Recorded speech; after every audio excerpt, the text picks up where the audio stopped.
PM Modi का दौरा होने वाला है बेंगलुरु का, उसके बाद कहा जा रहा है अभी आप देखे होंगे पिछला 2019 के अंदर जो मोदी का व्यू था, आज वो व्यू नहीं है। हम मुसलमान छोड़ो, कोई भी कौम उसके साथ कोई नहीं है, क्योंकि 10 साल के अंदर खाली झूठ बोला गया है, कुछ डेवलपमेंट वर्क नहीं हुआ। खाली हिंदू मुसलमान हिंदू मुसलमान हिंदू मुसलमान लगा के रख के चुनाव कर रहे हैं लोग।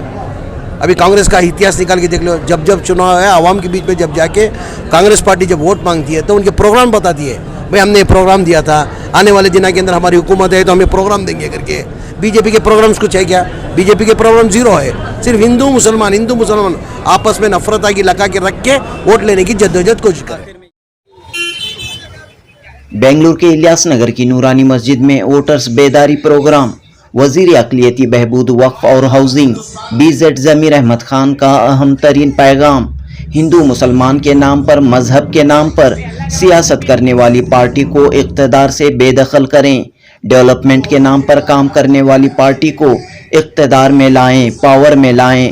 हर वोट कीमती है, वोट के ज़रिए ही तब्दीली आ सकती है। BZ ज़मीर अहमद खान का पैगाम। ज़मीर अहमद खान ने कहा कि पिछले लोकसभा इंतखाबात में वोटिंग फीसद कम होने की वजह से बेंगलुरु में कांग्रेस के 3 उम्मीदवारों की हार हुई, लेकिन इस बार अवाम गफलत न बरतें। हर हाल में, हर कीमत में 26 अप्रैल को होने वाली लोकसभा इलेक्शन की वोटिंग में हिस्सा लें।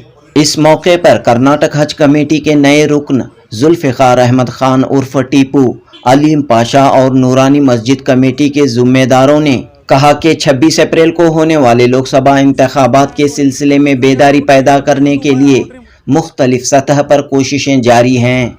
तमाम जिम्मेदारों की यही फिक्र है कि लोकसभा इलेक्शन में वोटिंग का फीसद बढ़े और तब्दीली आए। जुल्फ़िकार अहमद खान उर्फ टीपू ने कहा कि ये इलेक्शन मुल्क के दस्तूर को बचाने का इलेक्शन है, सेकुलर ताकतों को इक़्तिदार में लाने की ज़रूरत है। जुल्फ़िकार अली खान ने कहा कि लोकसभा इंतखाबात में मस्जिद कमेटियां अहम रोल अदा कर सकती हैं। मस्जिद कमेटियां हर घर हर फर्द तक रुजू होकर वोट की अहमियत के सिलसिले में बेदारी पैदा करें। हाल ही में कांग्रेस पार्टी में शामिल होने वाले सैयद शफीउल्लाह ने कहा कि लोग, खास तौर पर मुसलमान, सियासी हालात को समझें, इलेक्शन की अहमियत को जानें और 100% वोटिंग को यकीनी बनाएं।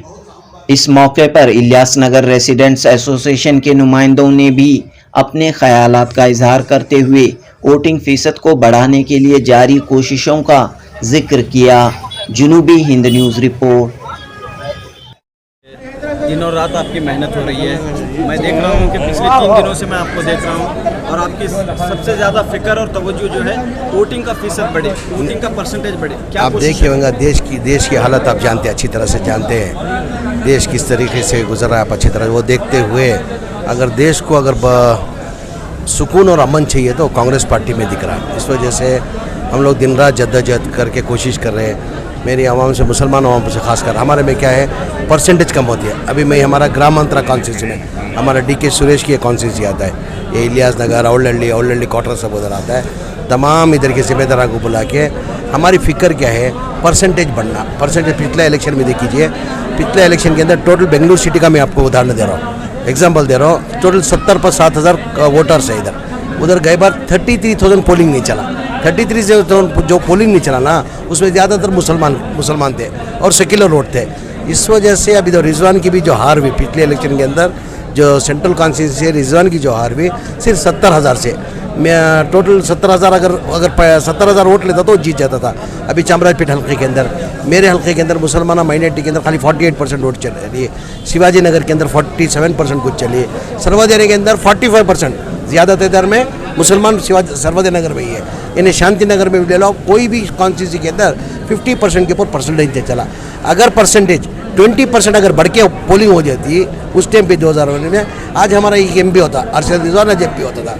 वो फिक्र रखते हुए आवाम को हम अवेयरनेस ला रहे हैं कि भाई आपका वोट बहुत कीमती है, आप वोट ज़ाया करें बगैर आप वोट डालना करके गुजारिश करें। न सिर्फ बेंगलुरु सेंट्रल बल्कि बेंगलुरु के पूरे हिंदुस्तान में मुहिम चल रही है, पूरे हिंदुस्तान में। आपकी कोशिश जो है मेरी कर्नाटका में चल रही है, मगर ये जो मुहिम जो है पूरे हिंदुस्तान में चल रही है। अपना हक है, वोट डालना अपना हक है। तब्दीली की उम्मीद है, 100% आएगी इस बार, 100% तब्दीली है। पोलिंग के दिन जो है बहुत सुस्त हो जाते हैं लेकिन लोग घर से निकलते नहीं, ऐसा उसके लिए वही तो अवेयरनेस ला रहे हम लोग। आपका वोट बहुत कीमती रखता है, आपके एक वोट से हार भी हो सकती है, आपके एक वोट से जीत भी हो सकती है, आपका वोट कीमती होता है।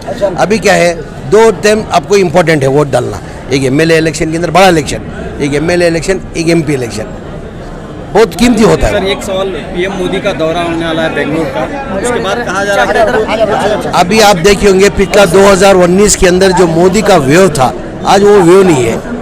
हम मुसलमान छोड़ो, कोई भी कौम उसके साथ कोई नहीं है। आज मोदी का जो 2019 के अंदर जो वेव था, वो वेव दिख रहा है आपको इधर? वेव नहीं है, क्योंकि 10 साल के अंदर खाली झूठ बोला गया है, कुछ डेवलपमेंट वर्क नहीं हुआ। खाली हिंदू मुसलमान हिंदू मुसलमान हिंदू मुसलमान लगा के रख के चुनाव कर रहे हैं लोग। अभी कांग्रेस का इतिहास निकाल के देख लो, जब चुनाव है आवाम के बीच में जब जाके कांग्रेस पार्टी जब वोट मांगती है तो उनके प्रोग्राम बताती है, भाई हमने ये प्रोग्राम दिया था, आने वाले दिनों के अंदर हमारी हुकूमत है तो हमें प्रोग्राम देंगे करके। बीजेपी के प्रोग्राम्स कुछ है क्या? बीजेपी के प्रोग्राम जीरो है, सिर्फ हिंदू मुसलमान आपस में नफरत आगे लगा के रख के वोट लेने की जद्दोजहद कोशिश करें। आखिर में ईद के मौके पर क्या पैगाम आप देना चाहते हैं? नहीं, इंशाल्लाह मेरे ख्याल से ईद ये साल 24 आराम से अमन से गुजरे। पिछले रमज़ान में देख लो एक डर का माहौल था, इस बार ये डर का माहौल नहीं है। तो सबसे पहले माध्यम मुखांतरा मैं सबसे पहले कर्नाटका की आवाम को दिल की गहराई से ईद की मुबारकबाद देता हूँ। वोटिंग हो रही है, इलेक्शन हो रहा है, इस सिलसिले में आप सबकी क्या कोशिश है? अल्हम्दुलिल्लाह हमारी पूरे ज़िम्मेदारों की आज जो इजलास मुनक़िद किया था, पूरे 70 पर 6 बेंगलुरु साउथ असेंबली कॉन्स्टिट्यूंसी के मस्जिद के ज़िम्मेदारों को जमाया गया, इलियास नगर नूरानी मस्जिद, जिसके अंदर हमारे ज़मीर साहब, मुफ्ती इफ्तिखार साहब, मोहम्मद हनस साहब, पूरे उलमा इकराम भी आए थे। तो सबकी इस बार कोशिश यही है कि हमारे मुसलमान पूरे एक होके एक पार्टी को वोट डालें और हमारा परसेंटेज बढ़े, क्योंकि अक्सर पाया जाता है कि बहुत बड़ा पैसे वाला तबका वोटिंग को नहीं आता और बहुत गरीब तबका वोटिंग को नहीं आता और बहुत सारे लेडीज़ वोटिंग को नहीं आते। तो हमारी मजमा तौर पर ये कोशिश है कि पूरे तबके इस बार, क्योंकि इस बार का जो इलेक्शन होने जा रहा है हमारे आइन को बचाने का इलेक्शन है और ये हमारा दीन का एक हिस्सा समझ के इस बार पूरे हिंदुस्तान के अंदर पूरे उलमा इकराम और पूरे ज़िम्मेदारान पूरे मस्जिद के यही कोशिश कर रहे हैं, क्योंकि इतने साल हिंदुस्तान की आज़ादी से अब तक जो इलेक्शन हुए वो सियासत के लिए है, लेकिन इस बार का जो इलेक्शन होने जा रहा है वो सियासत के लिए नहीं बल्कि मुसलमानों के आइन को और हिंदुस्तान की कॉन्स्टिट्यूशन को बचाने का इलेक्शन। तो पूरे इस बार कौम में बहुत बड़ी बेदारी अल्हम्दुलिल्लाह है, हर जगह मीटिंग्स हो रहे हैं, मस्जिद में जाके ये कर रहे हैं। दुआ कीजिए इस बार किसी हालत से सेकुलर फोर्सेस हिंदुस्तान में वापस आए और जो मौजूदा हुकूमत है जो मुसलमान के ख़िलाफ़ है वो हुकूमत इस बार जाए।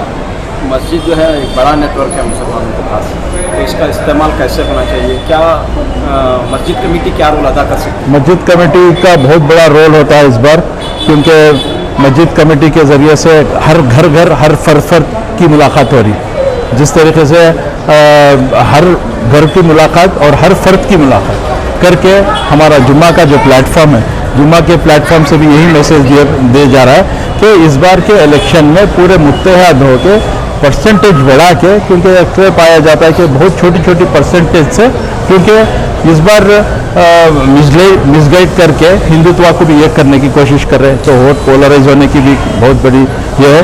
लेकिन बहुत सारे हिंदुस्तान के अंदर बदलाव भी आ रहा है कि मोदी जो काम किया है, गैर कौम खुद इस बार बहुत परेशान भी है और नाराज़ भी है।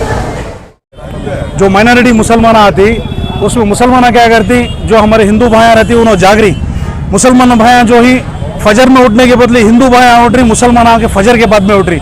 वो वास्ते ये इलेक्शन को फजर में उठ को ज़्यादा से ज़्यादा तादाद में जितने भी ही मुसलमान भाइयाँ बैकवा औरतें एकता से 90% से ज़्यादा वोटिंग करना, और जितने भी बिकाऊ जो बीजेपी के एजेंट रहती मोहल्ले में आको ID कार्ड आधार कार्ड छपाने करती, वोटिंग नहीं हो सका करना चाहती, वो वास्ते ID कार्ड नहीं देना, वोटिंग के वास्ते आधार कार्ड नहीं देना, इनके बहकावे में नहीं आना, कौन भी पैसे अपोजिशन लीडर कौन भी पैसे देके टूर जाओ इधर जाओ तो नहीं जाना बोल रहे हैं, जगाने के वास्ते मुसलमानों को। कौम का मामला ये है कि सारे हिंदुस्तान में हर जगह जुल्म किया जा रहा है और सिर्फ 10 साल से ही वो जुल्म बढ़ा है हर जगह पर। यहाँ तक देखा जा रहा है कि सारे मुसलमान अतराफ खड़ के देख रहे हैं और हमारी मस्जिद, हमारा मदरसा बुलडोज़र लाके ढाया जा रहा है, सिर्फ इसलिए कि ये एक पार्टी जो जद्दोजहद आज़ादी में कोई हिस्सा नहीं, ना ही किसी हमारे वतन को आज़ादी दिलाने में ज़र्रा बराबर भी हिस्सा नहीं, वो पार्टी हुकूमत में आई है और मुजाहिदीन आज़ादी को भी पसंद नहीं करती, और वो पार्टी मुसलमानों के हुकूक़ पर साफ साफ हमला कर रही है।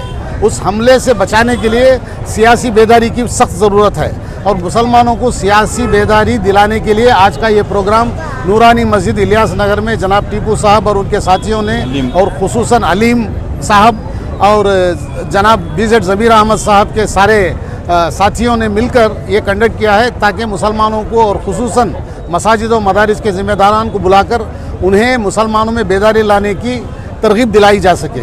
वो माशाअल्लाह बहुत अच्छा काम हुआ।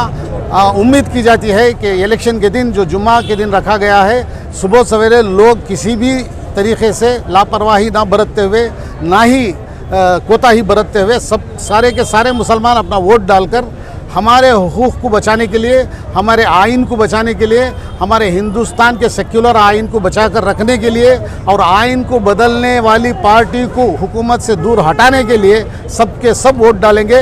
ये बेदारी लाने के लिए आज कोशिश की गई। उम्मीद की जाती है कि इंशाअल्लाह वो बेदारी हमारे मुसलमानों में आने वाली है।